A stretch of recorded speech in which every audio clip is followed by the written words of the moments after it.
Welcome to Whisper Wire, where silence doesn't mean surrender. It means strategy. She wanted the house, the savings, spousal support. She wanted to win, not just leave. And she thought the one thing keeping her safe was the fact I couldn't afford a fight. She forgot I had a brother I hadn't spoken to in 5 years, a brother who just so happens to be the most feared divorce attorney in the state. When he walked into that courtroom, she realized this wasn't a divorce. It was demolition. My wife demanded a divorce in the house. You can't afford a lawyer to fight me. I replied, you're right. She served me papers in court, only to see the city's most feared, expensive divorce attorney sit down next to me. He looked at her and said he doesn't have to afford me. I'm his older brother. My wife, Evelyn, informed me last Tuesday that she wanted a divorce. There was no sadness in her eyes, no regret in her voice. It was a declaration of victory. We were sitting in the living room of the house we had spent 8 years turning into a home, and she was speaking to me with the detached finality of a corporate executioner. It's over, Tom, she said, placing a file folder on the coffee table. I've already spoken to a lawyer. These are my terms. I didn't open the folder. I didn't have to. She was more than happy to list her demands. She wanted the house that my grandfather had helped me put a down payment on. She wanted 70% of our shared savings. She wanted spousal support for a minimum of 5 years. It wasn't a negotiation. It was an unconditional surrender. When she was finished, she leaned back, a smug, confident smirk on her face. And I don't want to fight on this, Tom, she said, her voice dripping with condescending pity. Let's be realistic. You're a high school woodshop teacher. You make a decent living, but you can't afford a real lawyer. My guy will bury you in legal fees before you even see the inside of a courtroom. It's better for you to just agree to the terms and walk away. I just sat there looking at this woman I had loved, this woman I had built a life with, and I felt a profound sense of coldness settle over me. She didn't just want to leave me. She wanted to ruin me. She saw me as weak, as an obstacle to be crushed and discarded. Her biggest weapon, she thought, was my inability to fight back. I let the silence hang in the air for a long moment. Then I looked at her, my face a mask of resignation, and I said the 2 words she was expecting to hear. You're right. The relief on her face was immediate. She had won. The humble, simple teacher wasn't going to put up a fight. She stood up, smoothed her skirt, and said, Good. I'm glad you're being sensible about this. You'll be served with the official papers next week. Then she walked out of the room. Here's what Evelyn knew. She knew I was a man of simple means. She knew I didn't have tens of thousands of dollars to throw at a legal battle. She also knew that I had a brother, an older brother named Marcus. What she also knew, and what she was banking on, was that Marcus and I hadn't spoken in 5 years. Marcus isn't a teacher. Marcus is a shark. He is, without exaggeration, the most feared and expensive divorce attorney in the state. He's a legal predator whose name makes other lawyers nervous. And he was, for all intents and purposes, no longer a part of my life. We had a falling out after our parents died. It was over the family home, the house we grew up in. I wanted to keep it, to preserve it as a memory, a place for our families together. I'm sentimental like that. Marcus, ever the pragmatist, saw it as an illiquid asset. He wanted to sell it, divide the money, and move on. We had a bitter, terrible argument that ended with us on opposite sides of a canyon of stubborn pride. We hadn't spoken since. Evelyn had witnessed the tail end of that fallout. She saw me as completely and permanently isolated from the only powerful person in my family. In her strategic calculation, my greatest potential asset was a dead one. She was wrong. For 3 days after her announcement, I was in a dark place. She was right about one thing. I couldn't afford to fight her, not on her terms. The thought of losing my home, my savings, everything I had worked for, was suffocating. On the 4th day, I hit rock bottom, and from there was nowhere to go but up. I swallowed every ounce of my pride, a pride that had cost me my brother for 5 years, and I found his private cell phone number. My hand was shaking as I dialed. I expected it to go to voicemail or to be answered by a sharp-voiced assistant. But after 2 rings, a familiar deep voice answered. "Hello, Marcus," I said, my own voice sounding weak and foreign to my ears. "It's Tom." There was a long— I told him everything.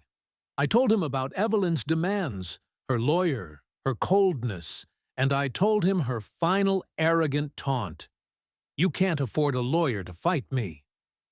Another long, heavy silence stretched between us. When he finally spoke, his voice was different. The surprise was gone, replaced by something I hadn't heard in years. It was the sound of a protective older brother. It was the sound of steel. She said, "What?" he asked, his voice dangerously quiet. I repeated her words. "Okay," he said. "When and where is the first court appearance?" "Next Tuesday, at the downtown courthouse," I told him. "I'll clear my schedule," he said. "Don't talk to her. Don't talk to her lawyer. Don't sign anything. Just show up on Tuesday. I'll meet you there." We hung up. I sat there, my heart pounding with a mixture of terror and a terrifying hope. Evelyn thought she had disarmed me. She had no idea she had just handed me a nuclear weapon. She was about to learn a very hard lesson about what family really means. Update 1. The morning of the preliminary hearing was a miserable, rainy Tuesday. It felt appropriate. I walked into the courthouse alone, feeling every bit the part of the defeated man Evelyn expected me to be. I was wearing my best and only suit, the one I usually reserve for weddings and funerals. It felt like a bit of both. I entered the designated courtroom. It was a sterile, impersonal room that smelled of old paper and anxiety. Evelyn was already there, sitting at the plaintiff's table. She looked incredible. She was wearing a sharp, dark blue power suit, her hair perfectly styled. She looked confident, smug, and ready for a corporate takeover. Next to her sat her lawyer, a man in his 50s, with a self-satisfied smirk permanently affixed to his face. They were laughing quietly together as I walked in. She saw me and her smile faltered for a second, replaced by a look of pity. She probably expected me to look more broken.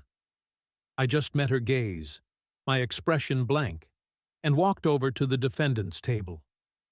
I sat down, placed my old briefcase on the table, and waited. Her lawyer stood up and sauntered over. "Mr. Miller," he said, his voice oozing condescension, "I'm glad to see you're here.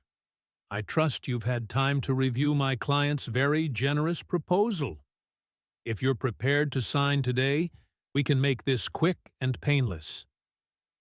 "I'm waiting for my counsel," I said quietly. He actually chuckled. "Your counsel? Good luck with that. Let's not drag this out." He walked back to his table. The bailiff called the court to order. The judge, a stern-looking woman, entered and took her seat. She looked down at the docket. "Miller versus Miller," she announced. "Are both parties present and represented?" Evelyn's lawyer stood up. "Yes, Your Honor.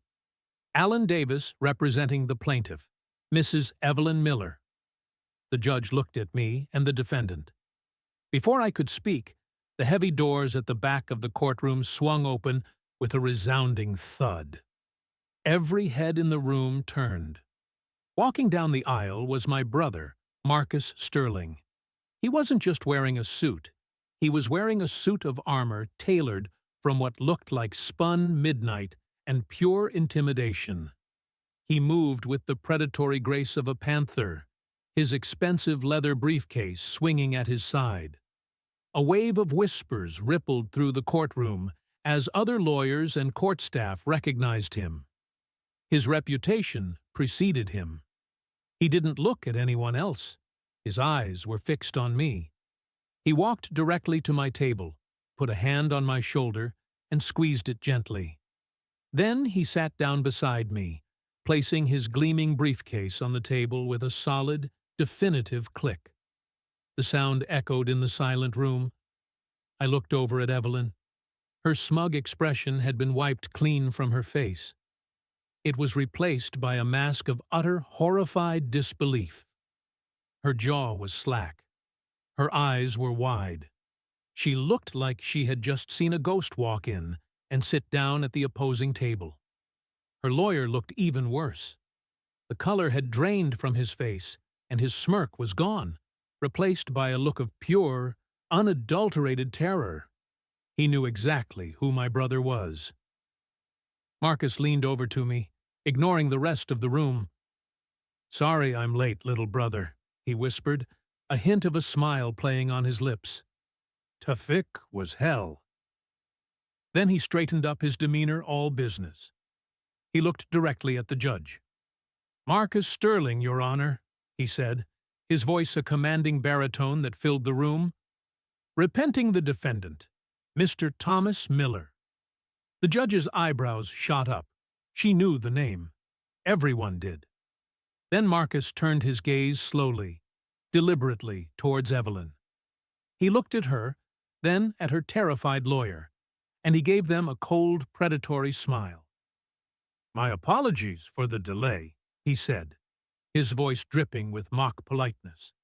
Then he looked at Evelyn again and delivered the line that shattered her entire world.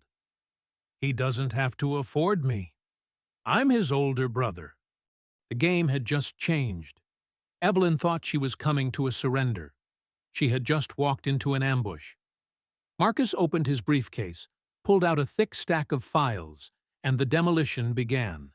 He immediately rejected all of her initial demands, declared them predatory, and filed in bad faith, and announced our intention to file a counter-petition. He said we would be seeking a full forensic audit of all marital assets and expenditures for the last 3 years, and that we would be demanding Evelyn pay for all of Tom's legal fees. Evelyn's lawyer just stood there, stammering. He was a minnow who had just been cornered by a great white shark. The battle was over before it even began. Update 2. The 2 months following that first court appearance were a legal blitzkrieg. My brother Marcus does not do things by halves. He doesn't just practice law. He wages war. Evelyn and her lawyer thought they were going to roll over me. Instead, they found themselves on the receiving end of a relentless, systematic assault. The first thing Marcus did was file a motion for discovery that was, by all accounts, a thing of terrible beauty. It wasn't a request. It was a demand for every single financial document Evelyn had touched for the last 5 years. Bank statements, credit card bills, work expense reports, Venmo transactions, everything. Her lawyer filed a motion to have it dismissed as overly broad and harassing. The judge, who was clearly intimidated by my brother's reputation, took one look at Marcus's justification and approved our motion in full. Evelyn was legally obligated to turn over everything. She thought she was clever, that she had hidden her tracks. She had no idea she was dealing with a man who employed a team of forensic accountants for fun. While Evelyn was drowning in paperwork, Marcus went after her personally. He scheduled a series of depositions, not just with her, but with her closest friends, her family, and even a few of her colleagues. His strategy was simple: apply pressure from all sides until the truth was squeezed out. The breakthrough came during the deposition of Evelyn's best friend. a woman named Chloe. Chloe was fiercely loyal to Evelyn, but she was no match for my brother. He was polite, charming, and utterly ruthless. For 3 hours he questioned her about Evelyn's spending habits, her work trips, her general happiness in our marriage. Then he asked the question that broke the case open. "Miss Albright," he said, "can you tell me about Mr. David Kincaid?" I saw Chloe flinch. The name was unfamiliar to me. Marcus just waited. Chloe tried to play dumb, but Marcus produced a stack of credit card statements from a card I never knew Evelyn had. A card linked to our joint savings account. An account she had been siphoning money from for over a year. He pointed to a series of charges. A hotel in the wine country. Jewelry from a high-end boutique. Expensive dinners for 2. Miss Miller was on a work conference on these dates, Marcus said, but her employer has confirmed no such conference existed. You were not with her. So I ask you again, who is David Kincaid? Chloe broke. Under the penalty of perjury, she admitted it. David Kincaid was the man Evelyn had been having an affair with for the last 18 months. He was a wealthy real estate developer she had met through her old job. It all clicked into place. The secrecy, the financial demands, the confidence. She wasn't just leaving me. She was leaving me for someone else. She was trying to strip mine our marriage for assets to take with her into her new upgraded life. Her plan was to use my money to fund her future with her lover. The deposition of her lover, David, was even more illuminating. He was a smug, arrogant man, but his arrogance crumbled under Marcus's relentless questioning. He admitted to the affair. He admitted that he and Evelyn had planned the divorce together. He even admitted that it was his idea for her to demand the house and spousal support, telling her that I would be too poor and too weak to fight back. They had underestimated me. They had underestimated my family. With these depositions, Evelyn's case was not just weakened, it was annihilated. She had committed perjury in her initial filings by claiming she was a faithful wife. She had hidden assets and marital funds. She was a liar and a fraud. Her lawyer called Marcus, begging to settle. He said Evelyn was willing to drop all her demands and just walk away. Marcus's reply was cold. "No," he said. "Walking away is a privilege she has not earned. We are not settling. We are going to court, and we are going to burn her to the ground." She wanted a fight. Now she has one. Final update. It has been 6 months since I first walked into that courtroom. A man who thought he had lost everything. Today, I can tell you that I was wrong. I didn't lose anything that truly mattered. I gained it all back. The final court date was a formality.